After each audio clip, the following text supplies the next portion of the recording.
देखिए,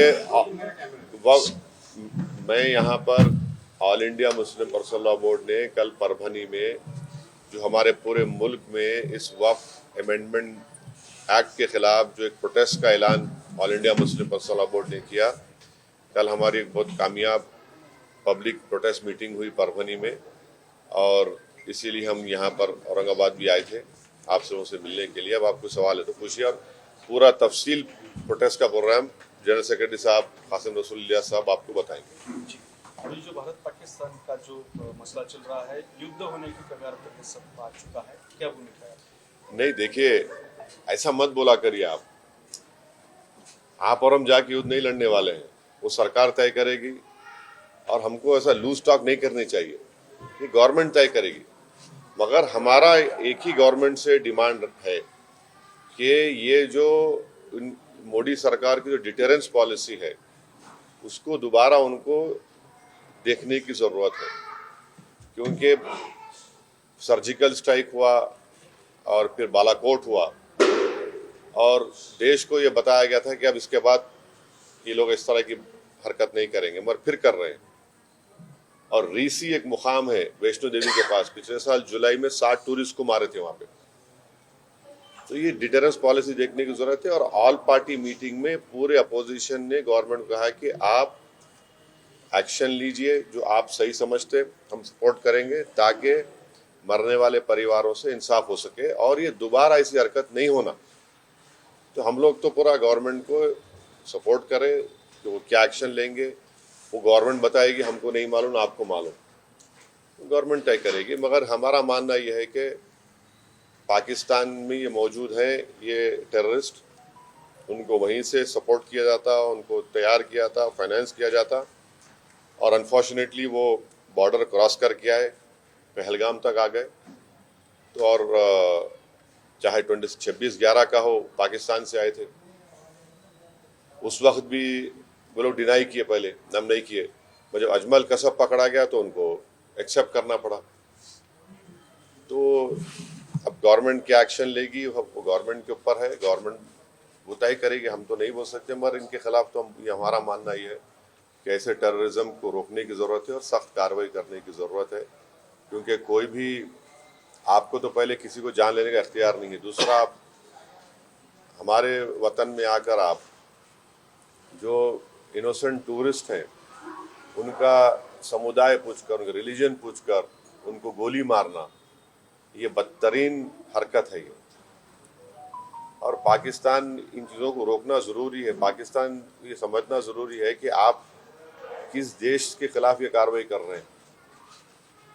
उनका जो एनुअल बजट है, हमारी मिनिस्ट्री ऑफ डिफेंस का बजट उससे बढ़ के है, और वो लोग जो है भारत से उनका टाइम आधा घंटा पीछे है। उन्होंने आधा घंटा पीछे नहीं है, उन्होंने 30 साल पीछे है भारत से।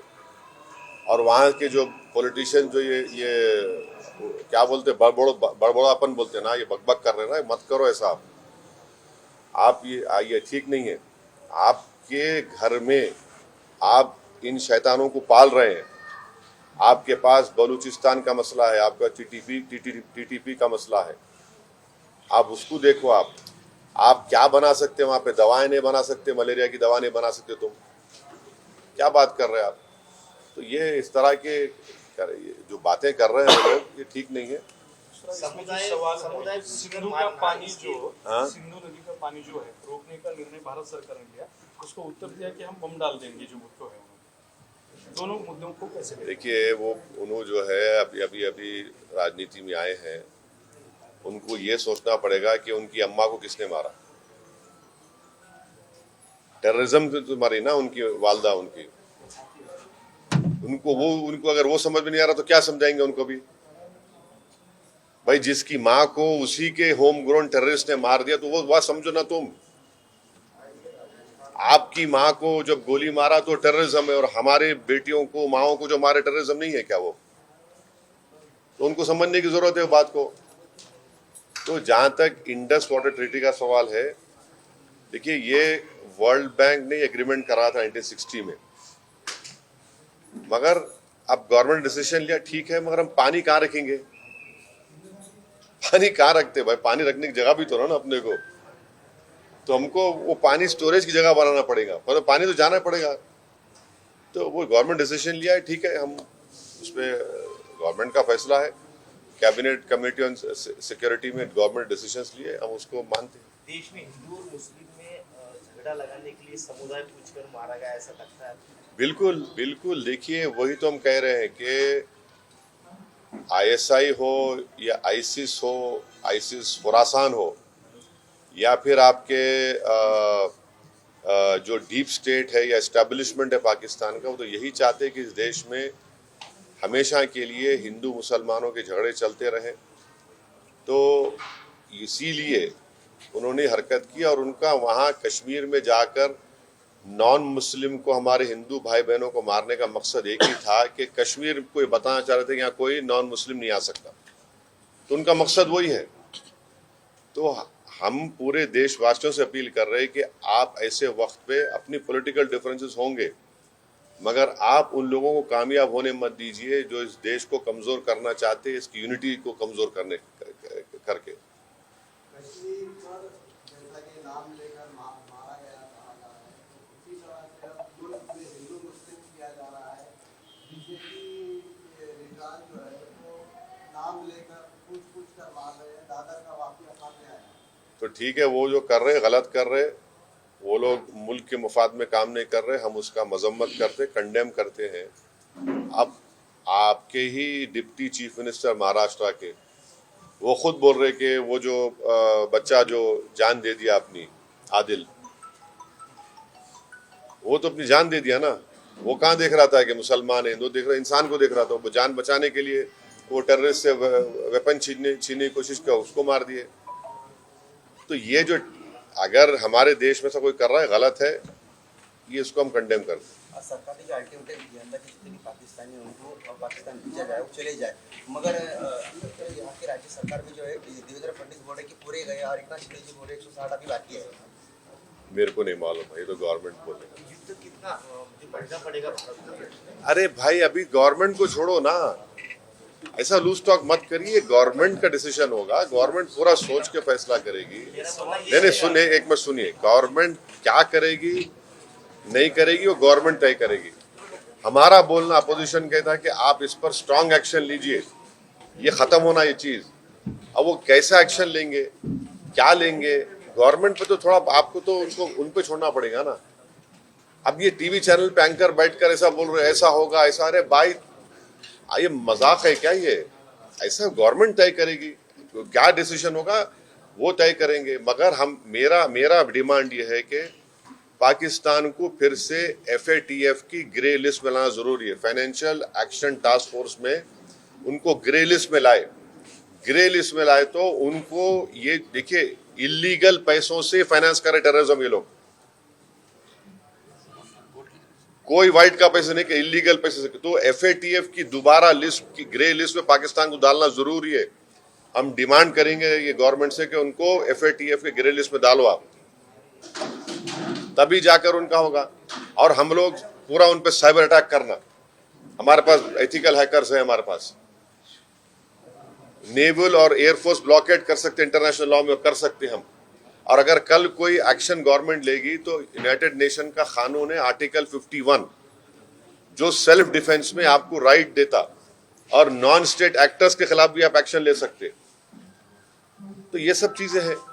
और भारत के संविधान में आर्टिकल 355 है।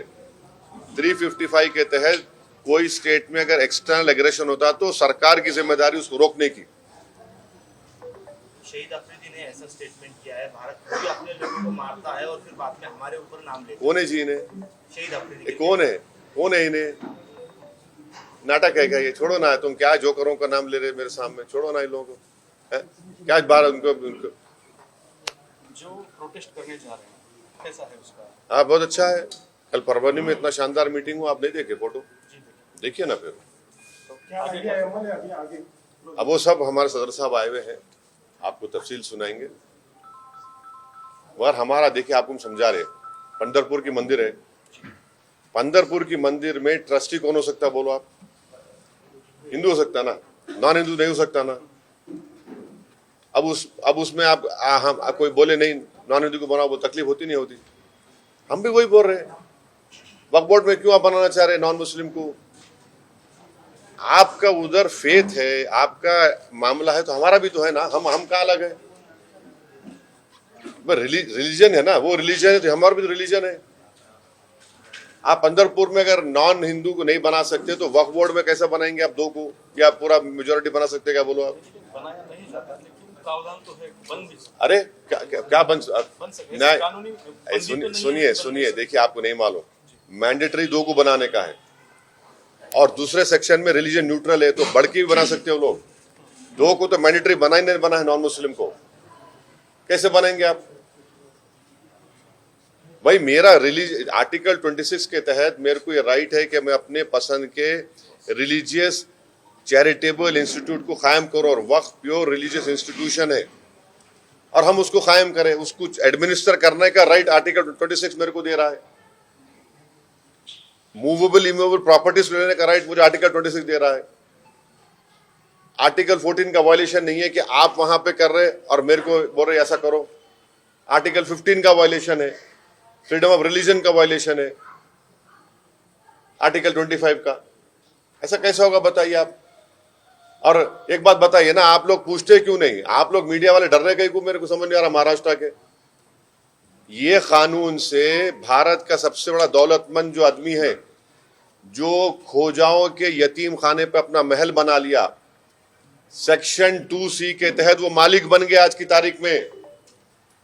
नरेंद्र मोदी ने जो कानून बनाया, सेक्शन 2C पढ़ो आप, any trust form before this act and after this act will not be Waqf property. क्यों? और आगा खानी को क्यों लेके आए? आगा खानियों से मोहब्बत पे यहाँ पे नहीं लेके आए। अगर आगा खानियों की मोहब्बत पे लेके आते तो नरेंद्र मोदी जाके जकिया जाफरी से मिलते थे, वो आगा खानी है। एहसान जाफरी को काट के उनके जिस्म को जला दिया गया था। आगा खानियों को इसलिए लेके आए ताकि वो जो ट्रस्ट से वो जमीन खरीदे, यतीम खाने खरीदे, उसको लीगलाइज करना। आप मेरे को बताओ, बीजेपी के पैम्फलेट में लिखा हुआ है कि 70% वक्फ प्रॉपर्टीज पे इंक्रोचमेंट हो गया। अगर 70% है तो आप लिमिटेशन एक्ट अप्लाई करके उनको ओनर क्यों बना रहे? आप ओनर बना रहे ना उनको। आप देखो उनका पैम्फलेट पढ़े आप लोग, एक 4 पेज का, एक 15 पेज का बुकलेट, बकवास लिखे रहे उसमें, खुद अपने आप को वो कर रहे, कॉन्ट्रडिक्ट कर रहे। लिमिटेशन एक्ट का मतलब क्या है? 12 साल जो वहां पे बैठा हुआ है इंक्रोचमेंट करके, उसको आप मालिक बना दिए, आज मालिक बन गया वो। इवैक्यू वक्फ प्रॉपर्टीज है, इवैक्यू वक्फ प्रॉपर्टीज को आप निकाल के गवर्नमेंट कस्टडी में दे दिए, तो वक्फ बोर्ड का नुकसान हो गया ना। आप बोल रहे कि वक्फ वाल औलाद में बच्चों का शेयर मार के नहीं देना।